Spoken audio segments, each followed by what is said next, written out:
আসসালামু আলাইকুম, সবাইকে স্বাগতম। হিসাব বিজ্ঞানের প্রশ্ন যদি বলা থাকে, ব্যাংক ঋণ নিয়ে ব্যবসা শুরু করা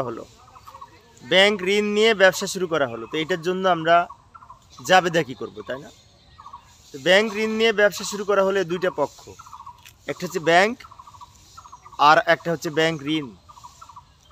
ব্যাংক ঋণ নিয়ে ব্যবসা শুরু করা হলো দুইটা পক্ষ, একটা হচ্ছে ব্যাংক আর একটা হচ্ছে ব্যাংক ঋণ। এখানে কিন্তু মালিকের নিজের মূলধন নাই, টাকাটা ব্যাংক থেকে ঋণ নেওয়া হয়েছে, সেজন্য নিজের কোনো মূলধন নাই। সেই হিসাবে আমাদের ঋণ নিলে যে জাবেদা হয় সেই জাবেদা হবে, অর্থাৎ ব্যাংক হিসাব ডেবিট, ব্যাংক ঋণ হিসাব ক্রেডিট হবে। এখন অনেকের মনে হতে পারে যে ব্যাংক থেকে ঋণ নিলে ব্যাংক হিসাব ডেবিট হবে কেন, নগদান হিসাব ডেবিট করলে হবে না? না, নগদান হিসাব ডেবিট না করাই উচিত। কারণ ব্যাংক থেকে যখন ঋণ নেওয়া হয় তখন কিন্তু এই ব্যাংকে টাকা, প্রথমে ব্যাংক ঋণের টাকা জমা হয়, সেজন্য জাবেদা হবে ব্যাংক হিসাব ডেবিট, ব্যাংক ঋণ হিসাব ক্রেডিট।